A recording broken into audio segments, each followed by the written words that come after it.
This is Zach Brooks with World Transplant Athletes. Tips and tricks by and for transplant athletes anywhere, anytime, and online. If you have a body with a new body part and you can move, you are a World Transplant Athlete. As a two-time kidney transplant recipient and frequent participant at local, national, and world transplant games, I always wonder, how do other recipients take care of their health and prepare for competitions? Well, for me, there's only one way to find out, and that's to learn from the most inspiring transplant athletes in the world. Today, I have Gray Brett from Canada. Gray, welcome to the show. How are you today? Oh, thanks so much. I'm amazing. I really appreciate the opportunity to have this conversation and to hopefully reach a larger audience. So thanks very much. How are Yeah, you?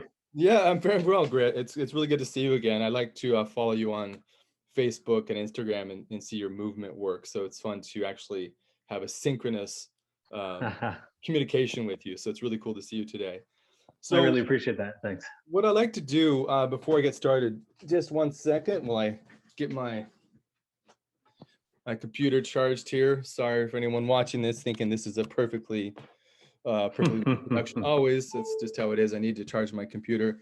So before I get going, I really like to get audience members to get to know you through a few warm-up questions. So I have 4 warm-up questions, and then we'll get to your tips. And thanks so much for sending Okay. tips. So the first question I have for you is, which transplant did you have? I had a liver transplant on June 20th, 2015. So if you're doing the math, that's just a few days over 6 years ago. Wow, congratulations. Thank Uh, you. Question number 2, if you had to summarize your entire transplant journey in one word, what would it be? Transformational. Why transformational? Well, I just look at my life before my liver transplant and my life since my liver transplant. And I had a great life before my transplant. I was doing a lot of stuff, having a lot of fun. But I really look at the opportunities that I've been met with, and the other people, the transplant recipients that I've met at the World Transplant Games. I look at the things that I'm up to these days, and it's vastly different than what I was doing before. And I have a new focus and a new motivation, and it's everything transplant, sport related, organ donation, awareness related. It's just given me a real good purpose in life. It's given me new vision as well. So I no longer look at some things as being important as they were before, and some things that weren't really important before are extra important now. So it's transformed my life. Absolutely, 100%. Yeah, I remember after my first transplant, people said, "Oh, you must have so much perspective." And it took me to at least over a decade to figure out what my perspective was that I actually gained from all of it. And I think Mm. that for me, I'm much more patient with many things in life, and I'm way less patient with certain things. Like I'm much more of a compassionate person for, people who are going Yes. through difficult things, health-wise or otherwise. But sometimes I'm less patient when it comes to, you know, colloquially BS, right? Just things Mm. seem not to matter. So that's, yeah, I've kind of tapped into how you said there's certain things that are important now that they weren't, before they were important, now maybe not as much. So I certainly Yeah. agree with that. So the third question I have, the warm-up question I have for you is, what was your first exercise post-transplant? Well, it wasn't much. I left the hospital in a wheelchair. All my muscles had atrophied, and I couldn't walk. So really, I started out with baby steps, just walking down the driveway, trying to build that strength back up. And then I had the idea to get back into a pool. I had been a swimmer when I was young, but I got back into the pool, and it was something about the buoyancy. It took the weight off my joints, and it allowed me to build the muscle in a bit of a less taxing way. So swimming is the real first sport or activity that I got into, other than walking. So yeah, so your first sort of mini exercise is walking to the end of the driveway and back.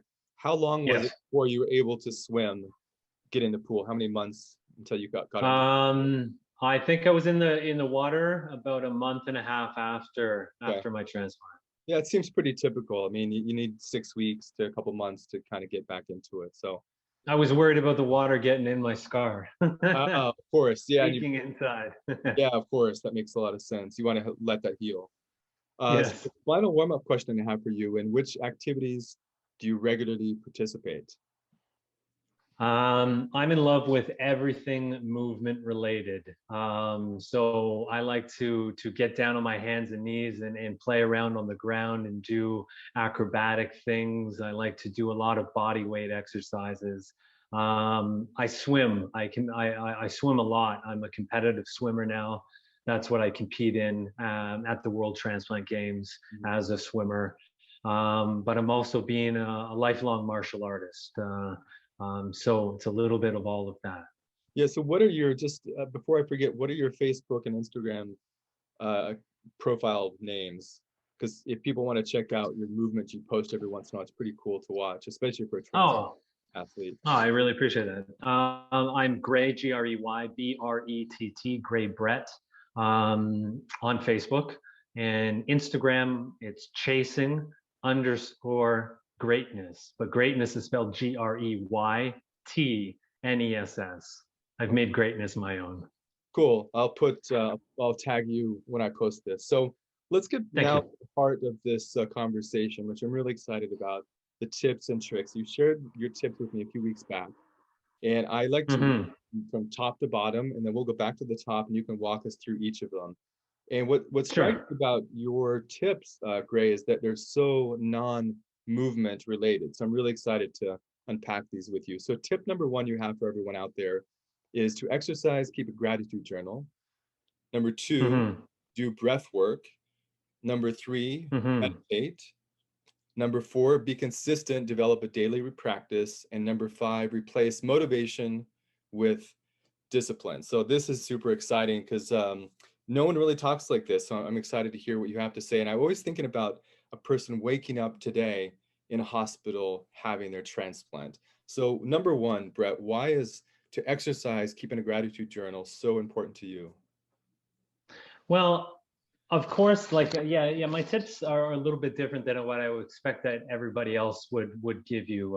How to like choose an exercise that you like and all of that stuff, and just keep going and don't push yourself too hard, but push yourself hard enough. I mean, Yeah. you're gonna get a ton of that stuff. Mhm. But what I would like to share with everybody are the things that I do personally that have, I think, separated me from the pack and given me the success at the World Games or just in life in general. Mhm. And they're a little bit removed from what I think everybody would think about. But yeah, I keep a gratitude journal. Mhm. And a journal in general. So every morning when I wake up, I write down three things that I'm grateful for, and it kind of sets the day off in a positive way. It gives me an intention, gives me attention to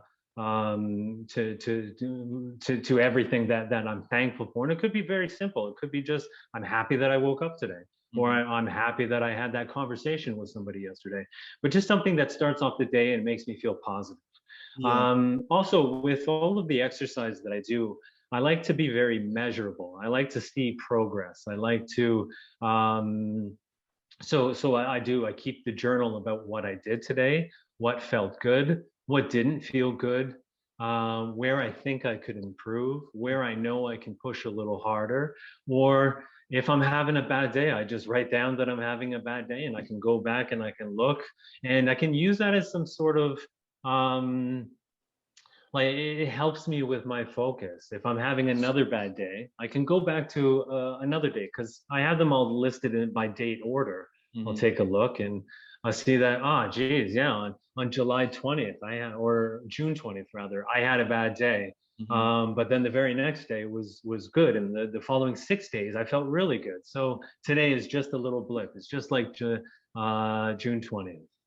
Okay, yeah, that like that last part you said, it's just a little blip, like keep our negative days in perspective. I think that's important. Yeah, The other thing that stood out when you were sharing that, Gray, is, I know from a little bit of my own research, doing a PhD, is that, humans, and just intuitively, most humans know this, humans tend to be negative. And so for yeah, two reasons, because we wouldn't be alive, we wouldn't have survived, plagues and animals chasing us down and starvation, all these many, many centuries, if we weren't negative, we're like constantly looking for threats. But because we have the opportunity, it is important to balance some of that negativity with that positive thing. So I really like the gratitude and, getting yourself started on a positive mindset every morning. So thanks so much for that first tip. The second tip you have here is do breath work. Tell us Hmm. about that. Yeah, breath work. Breath work can be very simple. It could be as simple as just paying attention to your breath, just following it in all the way from the minute the exhale to the second the inhale starts, all the way, making sure that you're going down to the diaphragm, breathing really deeply, not just shallow in your chest type stuff. But it can get a lot deeper than that as well. You can do a lot of breath hold work. You can do what's called box breathing, which is where you're breathing on a pattern. But breath work in general, I really, really enjoy, and I do that every day.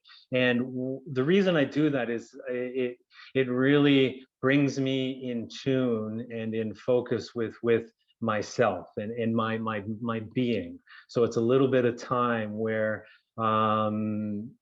I can focus on one particular thing, which is the breath, and it kind of slows my heart rate down, makes me aware of everything. It slows my perception down. And what I do, I also take this into swim training or whatever training I'm doing.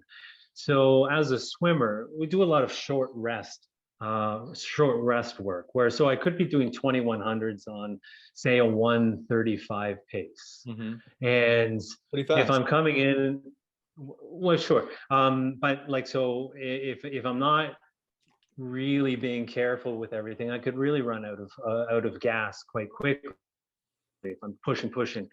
So short rest, I like to come in around 128. I get about 6 or 7 seconds worth of rest. And it's that time, that 6 or 7 seconds, that I will consciously slow my breath down. It could only be for a couple of inhales, Hmm. in through my nose, out through my mouth. And once again, it kind of slows my heart rate down. It helps me focus on the task at hand, which is these 2100s. And the habit of doing this consistently during a set makes the set go by a little quicker. It feels like I'm in more control. So it has a benefit in exercise and a benefit outside of exercise as well, at least to me.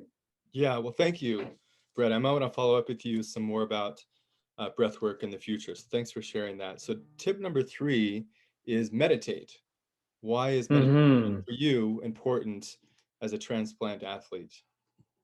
Well, I look at breath work and meditation kind of as cousins. They like to hang out with each other. I do like to do a little breath work before I get into my meditation. The breath work kind of gets me into that zone, and then I'll meditate. And it's really controlling my thoughts, calming everything down once again.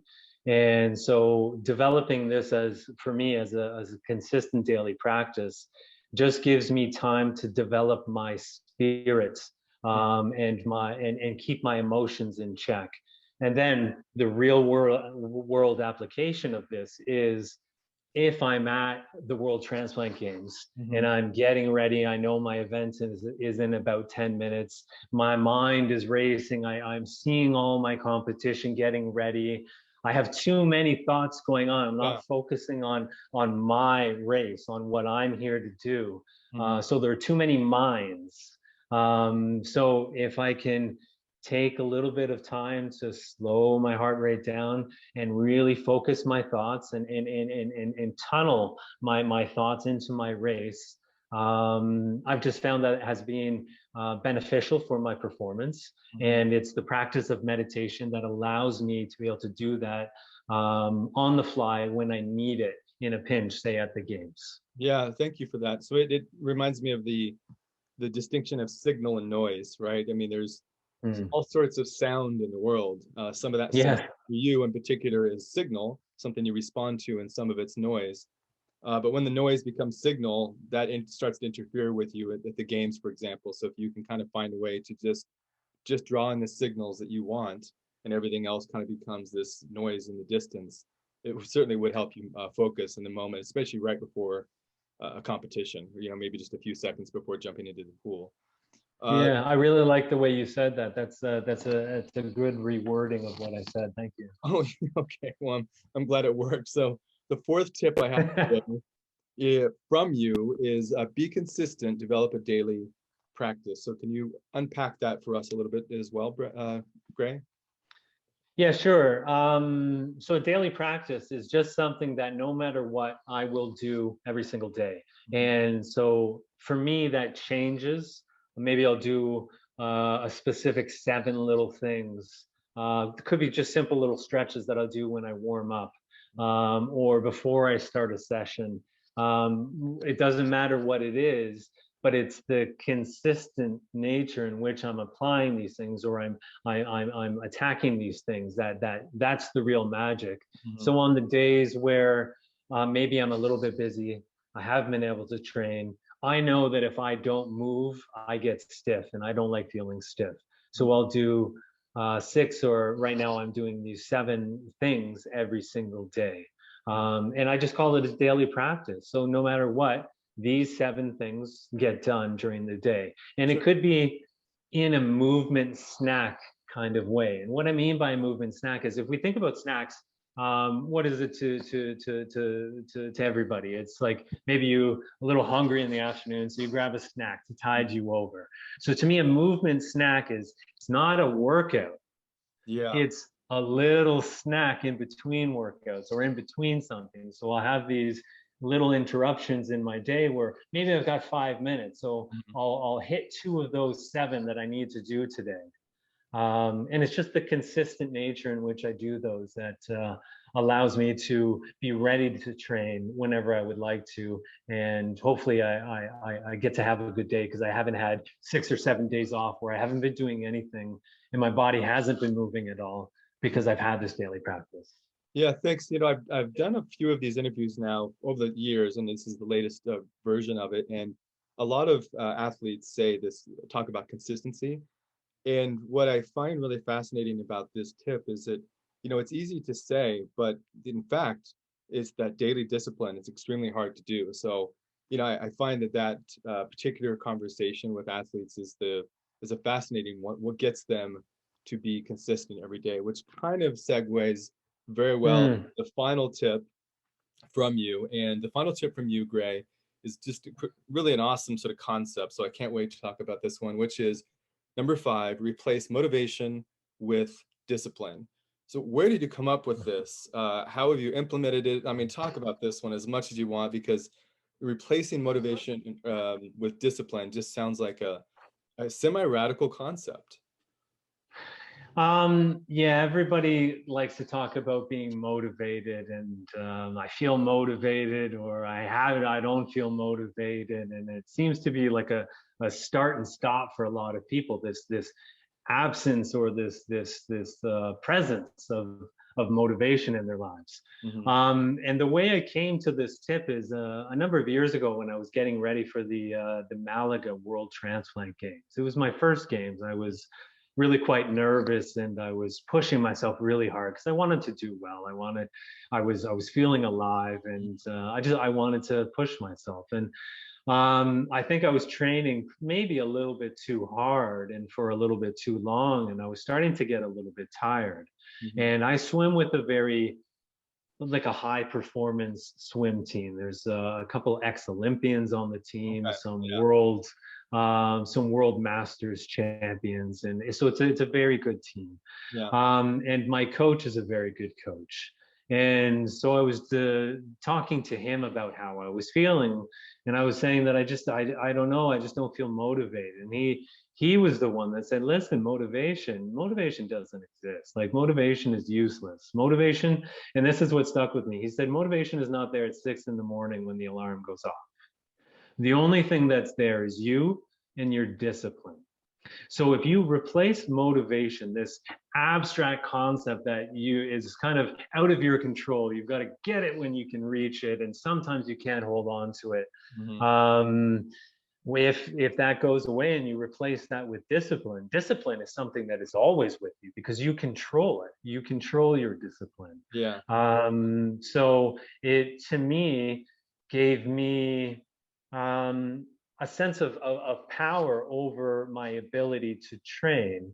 Um, and so, in that specific circumstance, although I wasn't feeling motivated, I continued to go to practice. I didn't work as hard as I did Mhm. because I was feeling a little bit overtrained. So I took about a week where I was just doing Yeah. some slower work, Mhm. and then that came back, and then it was discipline focused from that point on rather than motivation.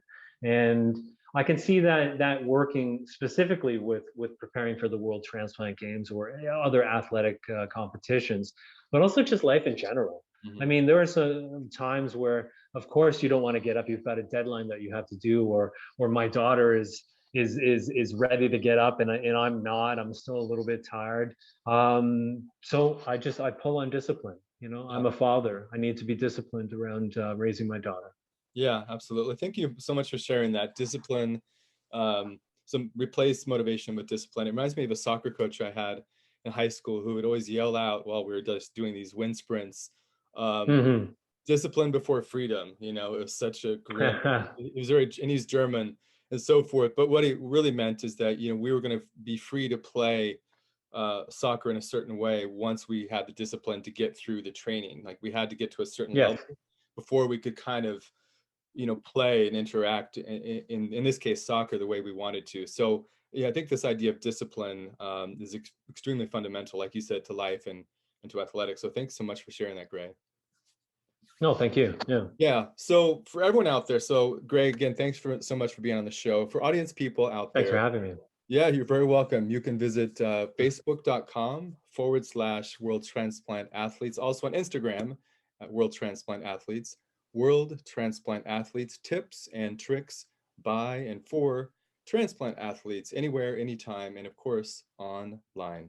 If you have a body with a new part and you can move, you are a World Transplant Athlete. Great. Thank you. No, thank you, Zach. I really appreciate the opportunity.